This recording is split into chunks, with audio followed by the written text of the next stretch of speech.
on va s'intéresser aux choix que vous faites, les uns les autres, en matière d'innovation et d'innovation de technologie. Et alors, pardon, mais en préparant, je n'ai pas pu m'empêcher d'évoquer un événement que nous n'avons peut-être plus en tête, mais qui, en matière de choix technologiques, a eu un impact considérable. Tout le monde se souvient du mois de juillet et d'une major de l'informatique qui a planté ses clients, c'est Microsoft, avec l'incident qui a imposé, par exemple, des compagnies aériennes en nombre à suspendre leur vol, à réorganiser le trafic aérien, peut-être le numérique. Je ne sais pas si vous avez été impacté. Enfin, en tout cas, je ne fais pas le faux béotien, mais, puisqu'on en a parlé, on a préparé. Mais alors, qui commence? Est-ce que ça a eu un impact? Et qu'est-ce que ça veut dire pour vous en termes de réflexion sur les choix stratégiques que vous devez faire en matière d'acquisition de nouvelles innovations? Alors, chez Orange, on s'en souvient très bien, c'était exactement le 19 juillet. Et comme on a des équipes qui accompagnent des clients partout dans le monde sur leurs enjeux de cybersécurité, quand les premières entreprises ont été impactées en Australie, puisque c'est au moment où on a les updates de logiciels, ce n'était pas une panne de Microsoft d'ailleurs, on s'est dit c'est une cyberattaque, et nous on était déjà en veille maximum en préparant les JO. Donc on s'est dit ça y est, c'est le Big Bang. Et puis très vite, on a compris que ce n'était pas le Big Bang. On était évidemment en lien avec Microsoft, et donc très vite, on a compris. Et surtout, on a su ce qu'il fallait faire pour pouvoir démarrer les PC, les systèmes. Et donc, on a passé ensuite des heures au carré pour accompagner les clients. Nous, on n'a pas été impactés chez Orange, mais effectivement, on a beaucoup de clients, puisque nous-mêmes, c'est une technologie CrowdStrike qu'on accompagne et qu'on a vendue à des clients. Donc effectivement, on s'en souvient très bien. À la fois, soulagement que ce ne soit pas une cyberattaque, c'était un vulgaire bug, mais ça montre à quel point il y a quelques grandes technologies qui sont massivement déployées et qu'on est de toute façon dans des sociétés et dans une économie qui est totalement dépendante à la technologie. Alors restons sur le factuel avec la version ADP ou la Bourse de Paris, et puis après on reviendra du coup à ce que ça implique pour vous, les enseignements que vous en tirez en matière de choix technologiques. Vous, partout on disait les compagnies aériennes, on était persuadé que c'était le cas à Paris, et Paris non. Alors, effectivement, à Paris, on n'a pas été affecté par CrowdStrike parce que la direction des services informatiques d'ADP a 3 critères pour choisir des logiciels. Le premier, c'est de ne pas choisir des logiciels à maintenance automatique parce qu'on veut garder la main sur nos maintenances. Le deuxième critère, c'est que nous ne voulons pas des leaders du marché parce que nous sommes tellement interreliés à l'écosystème de l'aérien que si nous prenons un leader, nous savons que nous risquons ce type d'accident. Et le troisième facteur, c'est que nous avons grand soin de ne pas prendre de logiciels qui nous mettent sous l'autorité américaine. Et donc, CrowdStrike, il est malheureusement passible de la faculté des Américains de regarder ce qui se passe dedans. Et nous évitons de le faire. Et par exemple, pour l'intelligence artificielle, nos équipes ont fait une espèce de chat ADP à partir des LLM, donc des systèmes d'intelligence artificielle de Mistral, dont mes équipes me disent qu'ils ne sont pas si différents des équipes de ChatGPT. Et donc, nous avons notre propre système d'intelligence artificielle qui n'est pas dépendant des Américains. Bon, mais alors, quels enseignements? Comment vous fonctionnez? Ça révèle une réflexion stratégique sur les choix ça révèle d'abord que tous les critères que je vous ai décrits, ce n'est pas moi qui les ai arrêtés, c'est mon directeur des services informatiques. Donc, ça prouve qu'il est très bon, je lui rends hommage. Et ça prouve aussi que le groupe ADP, évidemment, est tellement dépendant d'une cyberattaque que nous avons des équipes informatiques qui, en fait, y pensent nuit et jour. Donc, les 3 critères que je vous ai décrits là, c'est bien les critères d'une équipe qui est très évoluée et qui prend soin de nous protéger au maximum. Au début de la guerre en Ukraine, nous avons eu des centaines de milliers d'attaques quotidiennes qui font que c'est quelque chose qui est presque natif dans notre maison. Votre choix, en l'occurrence, c'est l'open innovation. C'est-à-dire c'est vraiment une innovation que vous allez aller chercher et que vous essayez d'intégrer, notamment à travers des startups, pour être à la fois au plus près de ce qui s'invente et en même temps d'aider et de maîtriser. C'est-à-dire que lorsque nous sommes arrivés à ADP, l'entreprise avait un petit peu un complexe de ne pas être forcément une entreprise up-to-date. C'était un peu le service, c'est la servitude, etc. Nous avons pris la décision de déménager à Charles de Gaulle, au milieu des clients. Nous avons vendu 7000 m² boulevard Raspail pour en construire 17 000 au cœur de la plateforme. Et j'ai trouvé que c'était une bonne idée de faire un espace d'innovation. Donc nous avons demandé à notre équipe de créer un espace from scratch. Et nous avons développé une pratique qui a consisté, d'une part, à leur permettent d'investir dans des startups. J'y reviendrai si vous voulez, parce que ça n'a pas toujours été un succès formidable. Donc nous avons investi à la fois dans des startups et dans des fonds. Je peux vous dire tout de suite que le métier d'investir dans des startups, c'est vraiment un métier de professionnel. Oui, parce c'est un métier à part. J'ai gardé le chiffre tout à l'heure. Bon, globalement, l'affaire est très positive. Je ne vous parle pas des engagements parce que c'est compliqué, mais sur l'argent qu'on a décaissé, on a décaissé 80. Aujourd'hui, notre portefeuille vaut 140. Mais on a décaissé 60 pour les fonds d'investissement, notre portefeuille vaut 125, donc on a fait plus que x2. On a décaissé 20 pour 14 startups, notre portefeuille vaut 15. Donc, l'investissement dans les startups est quelque chose qui est très risqué. Néanmoins, cette Open Innovation, ça a consisté à être en relation avec des startups exclusivement quand ça répondait aux besoins de nos directions opérationnelles. Et ça marche? Ça vous a apporté des solutions? Et ça nous a apporté énormément de solutions de toute nature que je ne vais pas développer parce que je dépasserai mon temps de parole. Mais le plus grand bonheur qui a été celui de votre serviteur, c'est quand le patron d'IBM est venu nous voir et nous a dit « C'est pas mal votre système parce qu'il n'y a pas beaucoup d'entreprises qui ne font pas de l'innovation théorique, mais qui partent systématiquement d'une utilisation professionnelle alors pour la gestion des bagages, la gestion des files d'attente et tout ce que vous voulez. » Alors, je me tourne vers vous. On revient non pas aux faits, mais vous dites on n'a pas été impacté, très bien. Quels enseignements et quelle est la vision, la philosophie de vos choix stratégiques en matière d'innovation technologique? Alors nous, on part du principe qu'on est impacté tous les jours.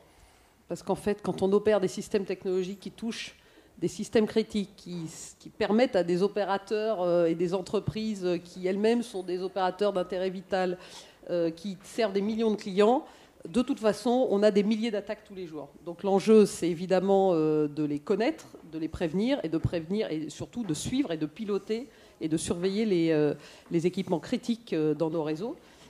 Après, quand on parle de choix technologiques, on est, nous, dans un métier, le métier d'opérateur télécom. Alors évidemment, si on remonte au télégramme, et on a beaucoup d'archives chez Orange, mais il faut bien voir qu'on est encore une industrie assez récente. Aujourd'hui, on gère encore, si on prend les réseaux mobiles, on gère aujourd'hui un réseau 2G, un réseau 3G, un réseau 4G, un réseau 5G. Alors c'est totalement inefficace, mais ces réseaux, ils ne sont pas si vieux que ça. Et vous allez les fermer alors on va, 2, le 3, mais alors il y a encore des systèmes d'IoT qui tournent sur le GSM ou sur la 3G, donc ça prend quand même un peu de temps. Et puis on voit aussi que dans les choix technologiques, nous, l'industrie des télécoms, elle s'est créée par les standards. Et on voit que dans beaucoup de domaines industriels, la standardisation, elle est clé pour permettre à des industriels d'investir dans des technologies. Et donc la 2G, la 3G, la 4G, 5G, tout ça, c'est des standards. Maintenant, dans plein de domaines, de plus en plus, sur la couche applicative ou autre, nous, on fait rarement le choix d'avoir un seul fournisseur. Ouais. On en a toujours plusieurs. Après, quand on est dans l'évolution sur les startups, on fait beaucoup de choses avec des startups, des entreprises de taille moyenne, enfin selon les domaines. Mais la technologie, elle est partout, que ce soit la facturation des clients. On parle beaucoup d'IA aujourd'hui. Sans IA aujourd'hui, on ne saurait pas servir nos clients d'Orange Cyberdéfense parce que les volumes de données qu'on doit traiter sont tels. Nos réseaux sont d'une telle complexité que sans IA, on ne saurait pas arbitrer entre faut-il investir là-dessus ou là-dessus. Nos services clients, quand on gère 280 millions de clients, des millions d'appels en service client, sans IA, sans data. Alors après, on parle beaucoup de technologie, mais à la fin, c'est quand même la data, des process, des hommes et des femmes. Voilà. Mais la technologie, on a des équipes qui font ce métier-là, d'analyser des technologies, de faire des cahiers des charges, de travailler avec des startups, de tester les technologies avant de les mettre en production, dans le réseau ou dans l'IT. Bon, mais alors, s'il s'agit du sujet majeur du forum de Giverny, c'est-à-dire la transition écologique des entreprises, en quoi votre numérique, vous essayez de l'amener à ce qu'il serve l'écologie? Même question ensuite, bien entendu. Alors nous, évidemment, quand on est dans le numérique aujourd'hui, soit on se dit, on regarde le verre à moitié plein, on se dit finalement le numérique c'est un petit problème parce que c'est pas beaucoup dans l'empreinte carbone. Bon, on a vu tout à l'heure que ça allait. Mais ça, voilà, effectivement. Alors, par 4. Les opérateurs télécoms ne sont pas au cœur du problème dans la chaîne de valeur. Mais évidemment, on a un rôle clé puisque nous, on doit éduquer les clients. Et puis, on transmet les données, donc on voit quand même ce qui se passe. On voit bien que dans le numérique, et c'est un débat qui est lié à l'environnement, mais c'est aussi lié aux usages, on voit les débats qu'il y a autour de l'usage responsable du numérique, c'est au cœur de la raison d'être chez Orange. Qu'est-ce que c'est qu'un usage numérique responsable? Et ça, c'est une question qu'on se pose tous les jours. Donc, bien sûr, on a pris des engagements pour rendre neutre, être net zéro carbone en 2040, ce qui est 10 ans avant la moyenne de notre industrie. Ce qui est très difficile, et comme toutes les entreprises, ça veut dire... Alors, on a cette chance, nous, de consommer de l'électricité nativement. Donc, on n'a déjà pas à investir pour transformer notre process de consommation de gaz à électricité en Europe. Parce que malheureusement, quand on déploie des sites mobiles en Afrique, il y a des générateurs. Donc là, on déploie maintenant massivement des sites avec des batteries et panneaux solaires. Mais on a un débat aujourd'hui en Afrique, il y a des zones qui ne sont pas couvertes. Si j'écoutais mes équipes RSE centrales qui disent qu'il faut tenir les objectifs carbone à tout prix, on dirait on arrête de déployer des réseaux mobiles pour amener de la couverture dans des villages où il n'y a pas de mobile. Or, évidemment, on s'interdit de dire qu'on va opposer développement économique à développement responsable. Et vous dites que vous voulez jouer un rôle de sensibilisation de vos clients. Mais vous croyez vraiment à ça? C'est-à-dire vous pouvez arriver à sensibiliser? Absolument, et je vais vous donner les chiffres parce que dans notre scope 3, il y a un sujet qu'il va falloir qu'on adresse en Europe, mais partout dans le monde. Il se vend tous les jours, tous les ans, 150 millions de téléphones portables en Europe. Alors évidemment, Orange tout seul, on ne va pas pouvoir faire grand-chose, mais nous, on a pris Mais c'est quoi sensibiliser Alors, on a pris des engagements, d'ailleurs, qui aime bien les réels. On a pris des engagements de collecter 30% de téléphones portables par rapport aux téléphones vendus. Parce qu'aujourd'hui, la plupart des gens, ils achètent un nouveau téléphone portable, et pour une raison qui est assez sensée, on a toute notre vie dans un téléphone portable. Ouais, donc on n'a pas envie de le rendre. Ouais. Et donc aujourd'hui, nous, on fait ce travail de collecte. On est un opérateur de confiance, on efface, on donne, et il faut créer la chaîne d'approvisionnement, puisqu'il ne se vend en France, c'est 7% des téléphones qu'on vend tous les ans qui sont des téléphones reconditionnés. Ouais. Et aujourd'hui, il n'y a pas la chaîne d'approvisionnement. Et vous imaginez bien que 150 millions de téléphones portables, alors oui, on peut dire ce qu'on fait, ne changez pas votre téléphone tous les 2 ans, faites-le tous les 3 ans.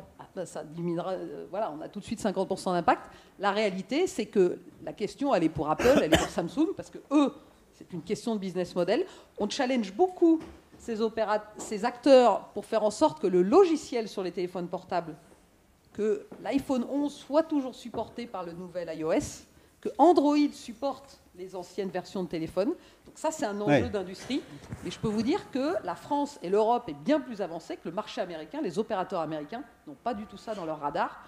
Or, ce sujet-là, il ne va pas se décider en Europe parce qu'Apple, Samsung, ça va se jouer entre Apple et l'Asie. Alors, on parlera finance dans un instant, mais d'abord, décarbonation aussi dans votre secteur. Alors, vous, c'est tout un autre sujet. Il y a le numérique, bien sûr, mais vous avez d'abord la décarbonation du transport aérien, la décarbonation, les fuels verts qui n'existent pas encore vraiment, qui sont 8 fois plus chers. Enfin, il y a en ce moment, il y a quelques heures encore, BP, Shell, je crois, annonçait qu'elle renonçait à des investissements très lourds de production des futurs fuels verts en Europe. Et vous m'avez dit en préparant, pour moi, c'est le combat vital, cet enjeu d'investissement dans des fuels d'une autre nature. Vous me donnez combien de secondes? Non. Bon, très brièvement, c'est vrai que si on veut atteindre l'objectif de zéro émission nette en 2050, il faut des innovations technologiques qui aujourd'hui ne sont pas connues. Donc le défi aujourd'hui, pour tous ceux qui sont dans la salle, recommandez à vos enfants de devenir ingénieurs pour trouver les moyens d'industrialiser les 3 modes de propulsion qui vont remplacer les avions à kérosène. J'avais demandé à Louis Gallois en 2019, au moment où Greta Thunberg faisait tout son foin, je lui ai dit, mais comment se fait-il que le monde du transport aérien ne soit pas exprimé plus tôt sur les histoires de décarbonation? Il m'a dit, mais en fait, pendant longtemps, on a cru que la dernière goutte de kérosène serait pour nous. C'est-à-dire, vous vous souvenez, il y avait le fameux problème du pick-all, il n'y aura plus de pétrole, mais on en gardera toujours un petit peu pour les avions. Donc les avions étaient un peu sanctuarisés. Bon, depuis 2019, tout le monde a compris que ce n'était pas le cas, parce que même si aujourd'hui le transport aérien ne représente que 3% des émissions de CO2, la progression du transport aérien va être tellement plus rapide que le PIB à cause de l'émergence des classes moyennes. Aujourd'hui, il y a à peu près que 5% de la population qui vole. Bon. Donc, le défi, c'est d'avoir une aviation qui soit électrique pour les avions court courrier. Et ça, c'est tout un champ de recherche très, très considérable. Vous y croyez? Bien sûr que j'y crois. Ça, je ne vais pas être trop long, donc je ne vais pas développer. Mais les avions électriques existent déjà pour les avions écoles.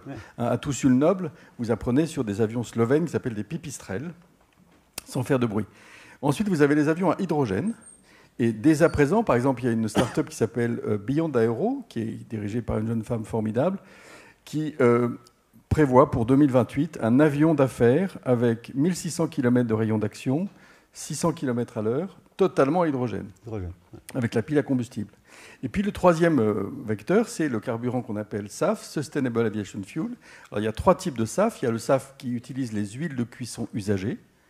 Il faut savoir que 2 fois plus cher que le kérosène oui, actuel. Absolument. Et puis il y a ce qu'on appelle le alcohol to jet, qui utilise la biomasse pour le transformer en kérosène, enfin en carburant durable. Et puis enfin, le Graal, pour lequel il faudra beaucoup de chercheurs, peut-être beaucoup de crédits publics, mon cher Thomas.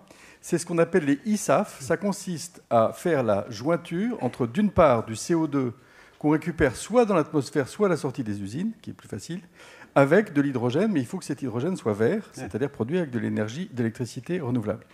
Donc, pour simplement aborder... Et celui-là est 8 fois plus cher qu'aujourd'hui. Oui, alors il est même pas... Enfin, quand vous interrogez les spécialistes, il n'est même pas sûr qu'on puisse l'industrialiser dès à présent, malgré les annonces qui sont faites. Mais peu importe.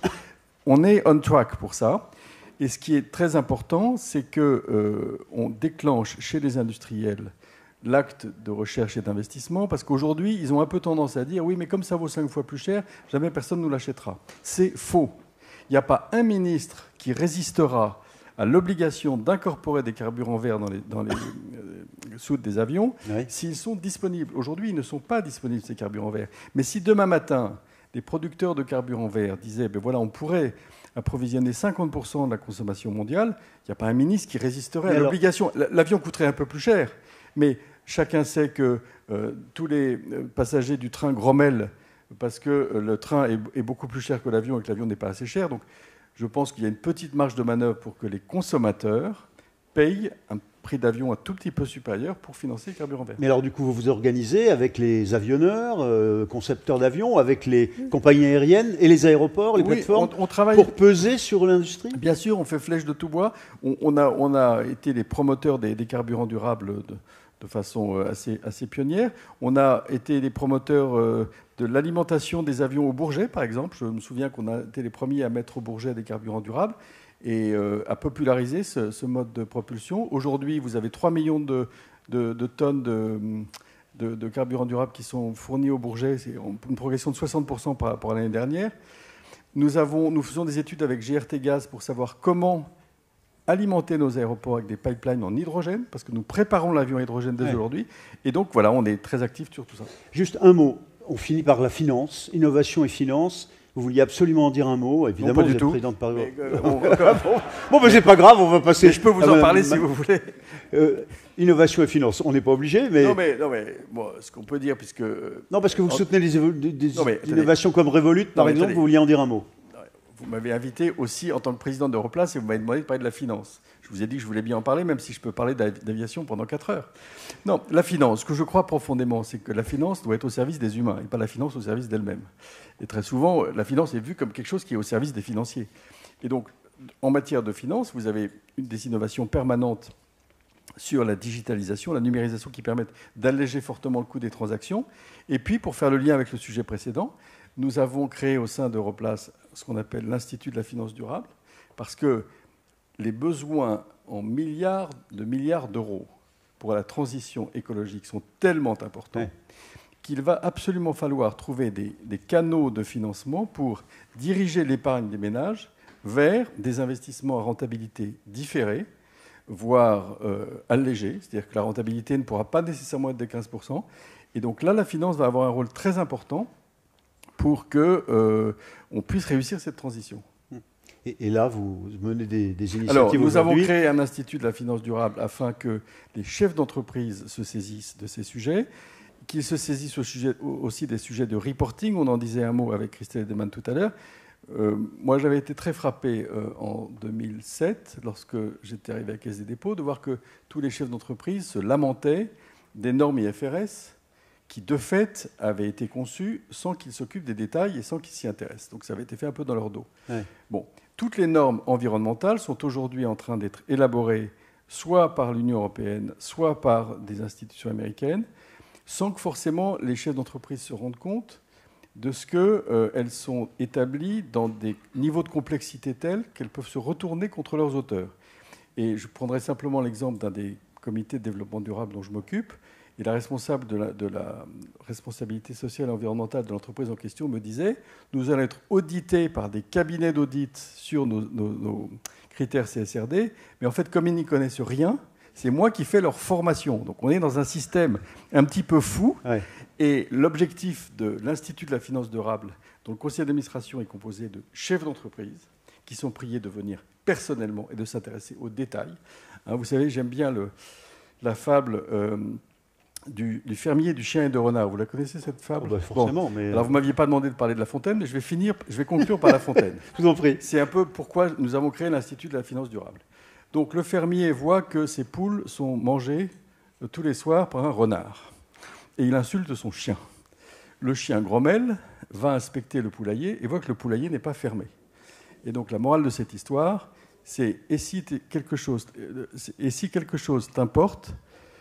Le fermier doit se coucher le dernier, et si quelque chose t'importe, fais-le toi-même, en gros, en substance. Voilà. Donc les chefs d'entreprise doivent... Et moi, je dis que les chefs d'entreprise doivent être comme les fermiers de la fable du fermier, du chien et du renard. Il ne faut pas qu'ils protestent si leurs poules sont mangées, parce qu'ils ne s'intéressent pas à la fermeture du poulailler. Ils n'ont qu'à fermer le poulailler. Eh bien, c'est pareil aujourd'hui pour la finance durable. Il faut vraiment que les chefs d'entreprise industriels, de services et les financiers se préoccupent eux-mêmes des voies et moyens par lesquels ils vont atteindre ces objectifs. Parce que si on les laisse à des fonctionnaires, quelque qualité qu'aient les fonctionnaires en question, ça sera forcément un peu décalé par rapport aux facultés et à la vraie vie des entreprises. Alors c'est vrai qu'on avait une difficulté, je vous remercie, de traiter tous ces sujets, et notamment innovation financière, mais Orange, vous insistiez aussi sur ce sujet parce que vous êtes à la pointe, en Afrique par exemple, de l'économie la plus modeste, par le numérique et par les portables. Et là-dessus, vous avez beaucoup investi, beaucoup d'innovation aussi. Et ce sera en conclusion, si vous voulez bien. Oui, alors, innovation, je rejoindrai ce qui a été dit sur l'innovation extra-financière et la CSRD. Là, je crois que toutes les entreprises, on va en manger pendant quelques années. Et tout le monde dit que quand même, là, ça va pas être... Peut-être qu'à terme, on sera tous contents d'être passés par là. Mais alors, si à court terme, ça va être douloureux. Alors, on ne forme pas les auditeurs. Nous, ils sont formés. Et puis, de toute façon, ils ont déjà des missions. En tout cas, ils vont être payés plus. Donc, à la fin, tout le monde va dépenser plus. Ça, c'est sûr. J'espère que le résultat... Mais effectivement, ça va être des masses de données d'extra-financiers. Peut-être qu'enfin, on pourra mesurer le scope 3 réellement, puisqu'effectivement, aujourd'hui, c'est une matière assez floue quand on rentre dans les détails, comme on essaye de le faire chez Orange, bien sûr. Alors effectivement, innovation financière en Europe, bon, nous on a essayé la banque, on arrête, voilà. Par contre, sur le continent africain, qui est évidemment un continent très peu bancarisé, il y a beaucoup de personnes qui, en fait, c'est le téléphone portable qui est au cœur de l'économie, qui permet à la fois de payer des factures, d'échanger du cash, et finalement, on est au cœur de l'économie dans tous les pays où on opère, 18 pays en Afrique. Et c'est vrai et c'est une place que les opérateurs télécoms ont pris, qui est assez unique au continent africain. Alors on retrouve ça beaucoup même en Chine, hein, si je puis dire, mais là c'est des acteurs comme WeChat ou autres qui l'ont pris. Et donc là on a beaucoup d'innovations, et puis ensuite autour du microcrédit, voilà. Et c'est très important pour nous, puisque évidemment l'Afrique, on bénéficie d'une croissance liée à la démographie, mais l'enjeu numéro 1 de l'Afrique, c'est la croissance économique. Et en fait, quand on amène le mobile dans des villages, souvent il y a le mobile avant qu'il y ait l'électricité, hein, et le mobile, ça permet beaucoup de choses, parce qu'en général, on amène aussi du coup une capacité à avoir de l'électricité, de plus en plus, parce que quand on sait facturer, on peut déployer des kits solaires de recharge. Et donc en fait, on est au cœur de beaucoup d'enjeux de développement autour de l'énergie, autour de l'agriculture.